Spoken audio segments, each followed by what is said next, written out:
సాధిస్తాం.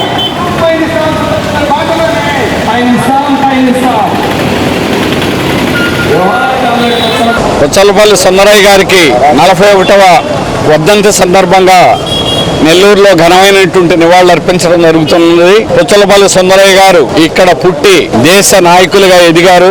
నెహ్రూ గారు ప్రధానమంత్రిగా ఉండగా పార్లమెంట్ లో ప్రతిపక్ష నాయకులుగా పనిచేశారు. దేశంలో బ్రహ్మాండమైనటువంటి ఉద్యమాలను నడిపించడంలో భారతదేశ చరిత్రలో జమీందారు వ్యతిరేక పోరాటం అనేటువంటిది కాంగ్రెస్ అధికారంలోకి వచ్చిన తర్వాత, స్వాతంత్రం వచ్చిన తర్వాత కూడా ప్రజలకు మేలు జరగకపోతే ఆ భాగాన్ని కమ్యూనిస్ట్ నాయకులుగా కమ్రేడ్ సుందరయ్య గారు ముందు పెట్టినటువంటి నడిపించారు. ఆనాడు పార్టీ ప్రధాన కార్యదర్శిగా దేశానికి ఉన్నారు.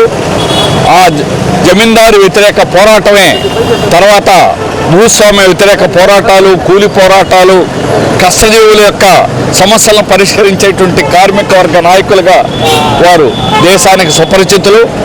కానీ ఈనాడు పాలక వర్గం కార్మిక వర్గాన్ని అణిచేయాలని, కష్టజీవులను అణిచేయాలని కార్పొరేట్లే గొప్పవాళ్ళు అనేటువంటి సిద్ధాంతం చెబుతున్నారు. ఇది పూర్తి తప్పుడు సిద్ధాంతం.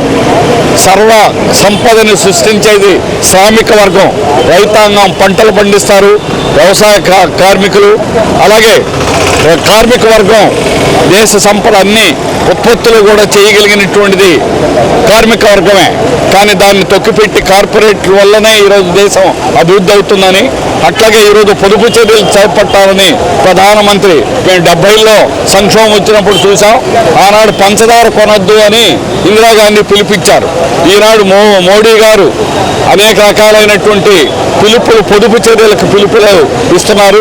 ఇవి కేవలం ఆర్థిక సంక్షోభాన్ని తప్పించుకోవడానికి, పక్కదారి పట్టించడానికి చేసేటువంటి తప్పుడు చర్యలు మాత్రమే. కార్మిక వర్గం కనీసమైనటువంటి తిండి లేనటువంటి వాళ్ళు భారతదేశంలో 40% ఈ రోజుకి కూడా ఉన్నారు. కానీ సంపదలు బ్రహ్మాండంగా పెరుగుతున్నాయి. దీనికి ప్రధాన కారణం అసమానతలే. కార్పొరేట్లకు అనుకూలంగా పాలక వర్గం, పాలకులు, ప్రభుత్వాలు ఉండడమే దీనికి ప్రధానమైన కారణం. అందుకని సుందరయ్య గారి వర్ధంతి సందర్భంగా కార్పొరేట్లకు వ్యతిరేకంగా పోరాడండి అని సిపిఎం పిలిపిస్తున్నది. అలాగే సిఐటి పిలిపిస్తున్నది. కార్మిక వర్గం యావత్తు సంఘాలు కూడా లేబర్ కోడ్లని రద్దు చేసేదాకా పోట్లాడతామని దేశవ్యాప్తమైన ఉద్యమానికి సిద్ధమవుతున్నాం. అందుకని శ్రమజీవులంతా ఒక తాటి మీదకి రావాలని, శ్రమజీవుల ఐక్యతతోటే ఈ విధానాలు మనం ఓడించాలని కార్మిక వర్గానికి, శ్రామిక వర్గానికి సిపిఎం పార్టీ తరఫున కోరుతున్నాం.